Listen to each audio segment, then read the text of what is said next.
1800년대 중반 한 남자가 책을 쓰고 있었습니다. 그 남자의 이름은 마르크스. 쓰고 있는 책의 제목은 자본. 우리에게는 자본론으로 알려진 바로 그 책이 맞습니다. 똑똑똑. 그의 어머니가 책을 쓰고 있던 마르크스를 보고 이렇게 말합니다. 자본? 마르크스야. 자본에 대해서 책을 쓰고 있을 시간에 나가서 자본 좀 벌어봐. 응? 언제 인간 되려고 그래? 돈 안 되는 돈 이야기 지금 시작하겠습니다. 혹시 오늘 돈을 쓰지 않으신 분 계신가요? 혹은 돈을 벌지 않으신 분 계신가요? 우리는 매일 돈을 벌거나 혹은 돈을 쓰며 살아갑니다. 그러나 중세 초기 유럽, 길을 걸어가는 사람에게 외투를 얼마에 사셨냐고 질문한다면 그는 틀림없이 내가 직접 만들었어 하고 대답할 겁니다. 물론 시장은 있었습니다. 그러나 지금과는 매우 다른 열악한 도로와 그러한 도로를 지나다니는 상인들로부터 받는 통행세, 그리고 지역마다 화폐가 달랐고 도량형 통일 또한 전혀 되지 않았습니다. 그로 인해서 시장의 규모는 매우 작았고 대부분의 거래는 물물 교환을 통해 이루어졌습니다. 그러나 1095년부터 약 200년간의 십자군 전쟁은 유럽 내의 상업을 크게 촉진시켰습니다. 그들은 원정 내내 물품이 필요했고 상인들은 이 물품을 조달하기 위해 동행했습니다. 십자군 전쟁을 다녀온 귀족과 기사들은 양손 가득 전리품을 들고 왔고 유럽의 사람들이 동방의 물건을 사용하기 시작하면서 그 수요가 증가함에 따라 베네치아, 제노바, 피사 등의 상인들이 동방의 향료, 비단, 양탄자 등을 유럽으로 실어 나르면서 유럽의 상업은 발달하게 됩니다. 그렇게 교역을 하던 상인들은 교통의 요충지에 모여서 쉬기도 하고 물건을 내다 팔기도 하면서 도시가 점점 성장하게 됩니다. 그러나 중세 유럽의 땅은 영지의 주인인 영주의 소유였습니다.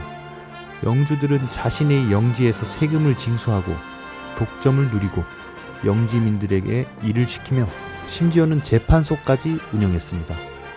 반면 상인들은 자신들이 성장시킨 이 도시에서 영주의 간섭을 벗어나 자유롭게 장사하고 싶었습니다. 영주에게 대항하고 산적과 해적들로부터 스스로를 지키기 위해 상인들은 우리가 흔히 RPG 게임에서 보던 길드 혹은 한자라고 하죠. 이러한 조합을 만들어 뭉치기 시작하였습니다. 그들은 자유를 원했습니다. 그들은 오로지 영주의 소유였던, 영주의 권력의 핵심이었던 땅을 원했습니다. 그들은 왕에게서 대영주가 위임받고 또 그 대영주로부터 소영주가 위임받는 봉건제가 마음에 들지 않았습니다. 그들에게는 돈이 있었고 그 돈으로 자신들의 땅을 가지고 싶어 했습니다. 그리고 그들은 자신들의 법정에서 스스로 재판받길 원했습니다.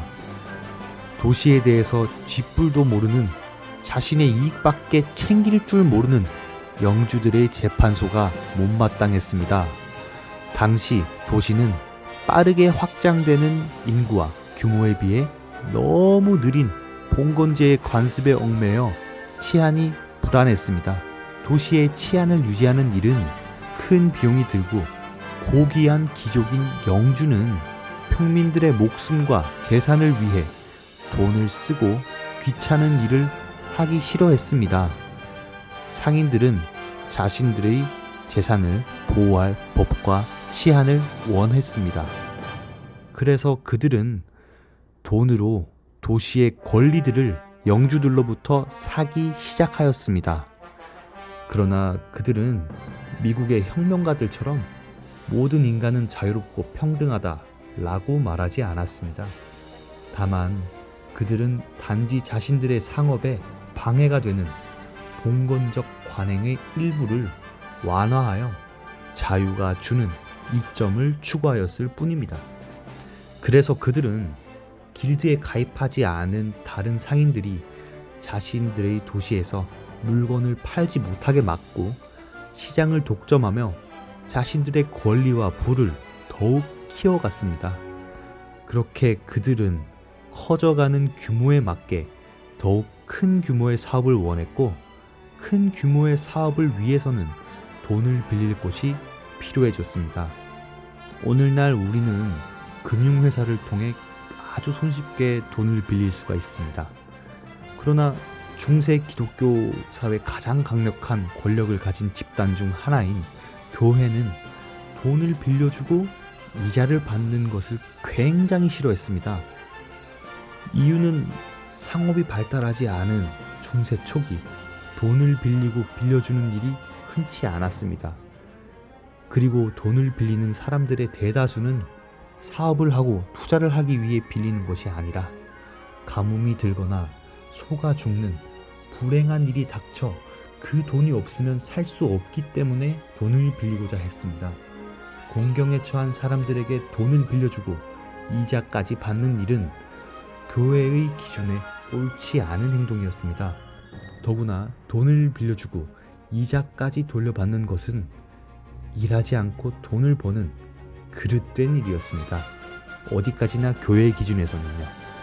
그러나 중세 최고 권력인 교회라 하더라도 시대의 흐름을 역행할 수는 없었습니다. 고리대금은 죄라는 교리는 그대로였지만, 그러나 어떠한 상황에서는, 그러나 특별한 경우에서는 이렇게 교리들이 점점 수정되어 갔습니다. 그렇게 상인들은 중간 계급으로 확고히 자리 잡게 되며 더 큰 자유를 찾아 나아갔습니다. 그러나 중세 말기 15세기 무렵 자유도시들은 쇠퇴하기 시작합니다. 그들은 지금까지와는 전혀 다른 아주 강력한 적을 맞이하게 됩니다.